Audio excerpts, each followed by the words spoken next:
Picture this. A young mother, maybe 19, maybe 20, is sitting at the edge of a fire somewhere in ancient Europe. She has a 7-month-old infant attached to her, a 3-year-old wandering dangerously close to the flame, and a group of hunters who left camp 4 days ago and haven't returned yet. She hasn't slept more than 2 consecutive hours in months. She is responsible for keeping 2 small humans alive in a world that is actively, creatively, and enthusiastically trying to kill everything in it. She has no formula, no pediatrician, no parenting book, no village daycare. She doesn't even have a village yet in any formal sense. And then, from the other side of the fire, a hand reaches out and pulls the 3-year-old back from the flame. An older woman, weathered, sharp-eyed, moving with the particular deliberate economy of someone who has learned not to waste energy, settles the child in her lap without a word, begins feeding him something she'd been chewing soft, and gives the young mother a look that communicates, across the entire gulf of human history and into the present day, something universal. I've got him. Rest. That older woman is a grandmother, and she may be one of the most important figures in the entire story of how our species survived. This sounds like a warm, feel-good observation. It is not. Or rather, it is warm and it is feel-good, but it is also one of the most scientifically rigorous, hotly debated, and genuinely surprising ideas in the field of human evolutionary biology. Because here's the thing that nobody tells you when they talk about ancient survival. Humans live a very long time after their reproductive years end. Specifically, ancient women. And for a long time, biologists found this deeply confusing, because from a purely gene propagation standpoint, an organism that lives decades beyond its ability to reproduce seems like an evolutionary paradox. Natural selection is supposed to optimize for reproduction. So why does it allow, and apparently actively support, a long post-reproductive lifespan in human females? The answer, it turns out, has everything to do with grandmothers.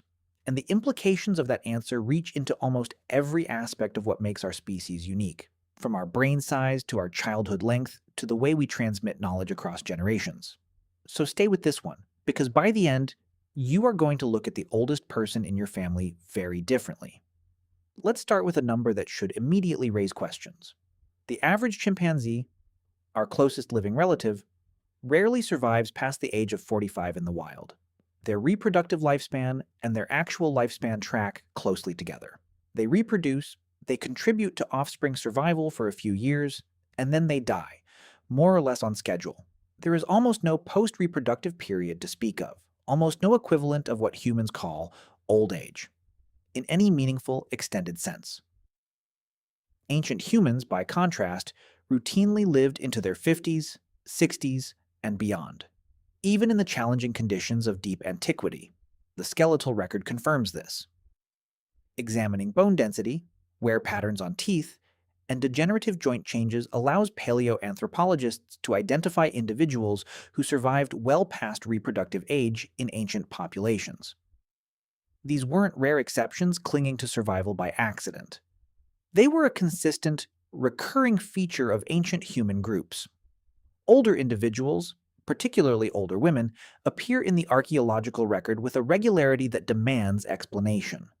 The explanation that has gained enormous traction in evolutionary biology is called the grandmother hypothesis.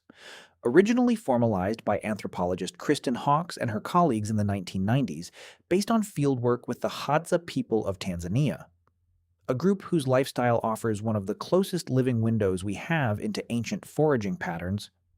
The hypothesis argues that post-reproductive women, specifically grandmothers, provided such a significant survival advantage to their grandchildren that natural selection extended the human female lifespan dramatically beyond reproductive age. In other words, grandmothers were so useful that evolution kept them alive longer on purpose. And the data behind this idea is striking. Hawkes and her team observed that among the Hadza, older post-reproductive women were actually the most productive foragers in the entire group. They spent more hours foraging than younger women with infants. They brought in more food per hour than almost anyone else. And critically, the children whose grandmothers were present and actively foraging were measurably better nourished, healthier, and more likely to survive than children whose grandmothers were absent or deceased. Think about what that means for a moment. In an environment where childhood mortality was the single biggest threat to a group's long-term survival, having a grandmother present improved a child's odds of making it to adulthood in ways that were statistically significant. That's not a small thing. In the mathematics of natural selection, anything that meaningfully improves offspring survival is a massive advantage. And if grandmother presence was that advantage, then women who lived longer past menopause, who had more grandmother years to contribute, would have left more surviving grandchildren who carried the genes for longer post-reproductive lifespan, who grew up to be grandmothers themselves, who kept the cycle running. Over enough generations, this creates a feedback loop that doesn't just maintain long post-reproductive lifespan, it actively extends it. Each generation of women who lived a few years longer contributed slightly more to grandchild survival, leaving slightly more descendants, slightly reinforcing the longevity genes. Run that loop for hundreds of thousands of years and you end up with something unusual in the animal kingdom. A species where healthy, active, cognitively sharp women routinely live 30 or 40 years beyond their last reproductive event. We are that species. But here is where the story gets even richer because the grandmother hypothesis doesn't just explain why grandmothers lived long. It potentially explains several other things about humans that have puzzled biologists for years, things that seem unrelated on the surface, but turn out to be deeply connected. Take childhood. Human childhood is absurdly, almost comically long compared to other primates. A chimpanzee is nutritionally independent, capable of feeding itself without adult help by around age 5. A human child in an ancient foraging environment cannot reliably feed itself until somewhere around age 7 to 10, depending on the specific skills required. That is a gap of multiple years during which a human child is a net caloric drain on the group, consuming resources, requiring protection, demanding attention, without contributing meaningfully to its own survival. And during that extended childhood, the mother who produced that child is often pregnant again, or nursing another infant, or both simultaneously. So who feeds the older child? Who supplements the weaned toddler's diet when the mother's attention is split? Who watches the 4-year-old while the mother forages or processes hides or tends to an infant? The grandmother. Consistently, reliably, across cultures and across the archaeological record, the answer keeps pointing back to the same figure. Extended human childhood, which is the developmental period during which the human brain does most of its most critical growth and wiring, appears to have been made possible in significant part by the food and care contributions of post-reproductive women. Without that supplementary support, the extended childhood that produces the large, complex human brain might not have been evolutionarily sustainable. The caloric cost would have been too high for mothers to bear alone. This is a profound connection. The human brain, the thing that makes us capable of language, planning, art, technology, and every other distinctively human behavior, required an extended developmental period to reach its full complexity. That extended period required supplementary provisioning that mothers alone couldn't provide. That provisioning came, substantially, from grandmothers. Follow the logic to its conclusion, and you arrive at something almost vertiginous. Grandmothers may have been a prerequisite for the evolution of the human brain itself. Not the only factor, not the sole cause, but a genuine, significant, load-bearing part of the scaffolding that made human cognitive complexity possible. Now shift the focus slightly because the contribution of ancient grandparents, and grandmothers especially, was not only caloric. It was not simply about who brought home the most tubers or who watched the toddler while the parents hunted. The other enormous contribution of older individuals in ancient groups was knowledge. And in a world without writing, without external data storage of any kind, without libraries or schools or the internet, the knowledge stored in the minds of experienced older people was the most valuable resource a group could possess. Consider what a 50-year-old ancient woman actually knew. She had survived 5 decades in an environment that killed people routinely and without mercy. She had navigated famines. She knew which alternative food sources to fall back on when primary ones failed, which plants could be processed to remove toxins and become edible, which roots could sustain a group through a lean season.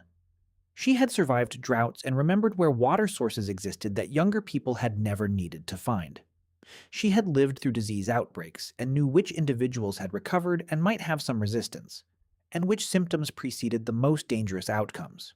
She had accumulated through direct personal experience and through the stories of people older than herself, a mental database of ecological knowledge, social knowledge, and practical survival knowledge that simply could not be replicated by younger members of the group, no matter how capable or intelligent those younger members were.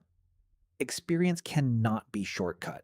Certain types of knowledge can only be accumulated over decades of direct observation and trial and error, and the only way to access them without living through them yourself is to have someone who already did tell you.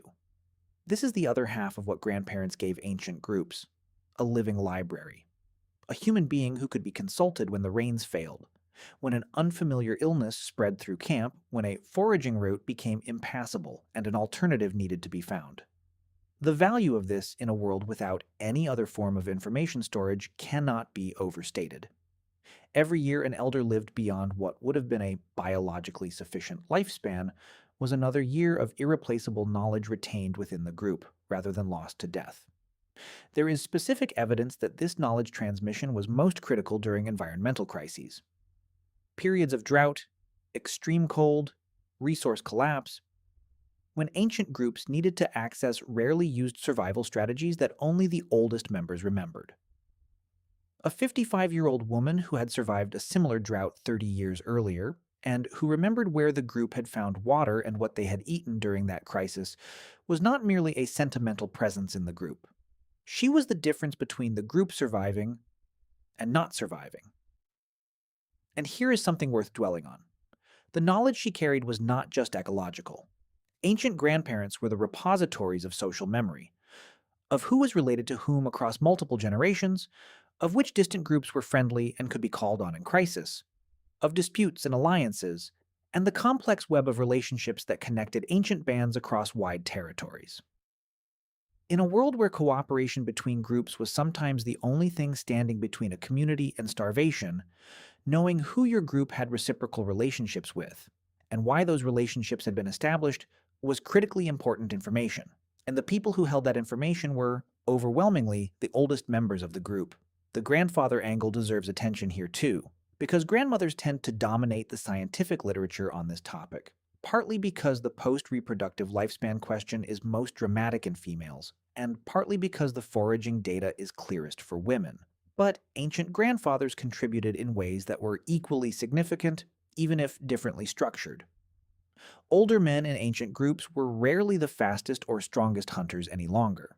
The physical demands of large game hunting are genuinely brutal, and the body's capacity for that specific kind of athletic intensity tends to decline with age.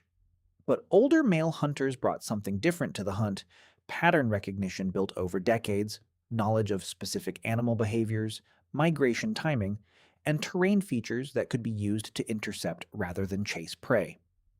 A young hunter is fast, strong, and brave. An old hunter knows where the animals will be tomorrow.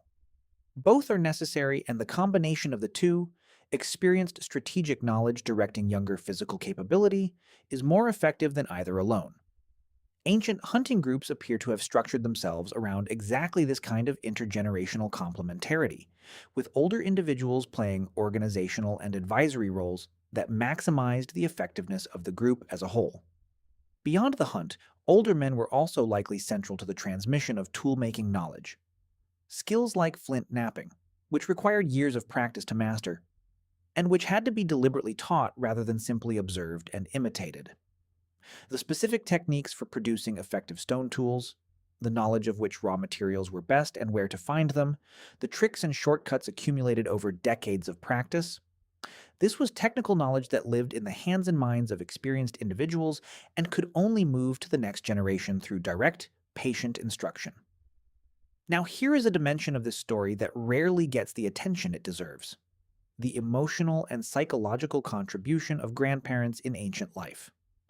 Because survival is not purely material, groups of humans under sustained stress, which describes ancient life pretty accurately for significant stretches of time, need social stability, emotional regulation, and the kind of calm, experienced perspective that comes from having lived through hard things before and emerged on the other side. Ancient grandparents were the people in the group who had seen the worst and were still there. When a failed hunt plunged a group into anxiety about food security, it was the older members who could contextualize that failure, who remembered other failed hunts that the group had survived, who could communicate through behavior and narrative that this crisis, like previous ones, was survivable. When interpersonal conflict threatened to fracture a group at the worst possible moment, experienced older members with established social credibility were often the ones with the standing and the skill to mediate. By the way, if you want to go even deeper into the secret lives of ancient humans, I just launched a full course called The Secret Lives of Ancient Humans. 10 modules, 3+ hours of content covering everything we never talk about on YouTube. What they feared, how they communicated, what hunted them, and much more. Plus an exclusive PDF guide included. Link in the description. See you inside.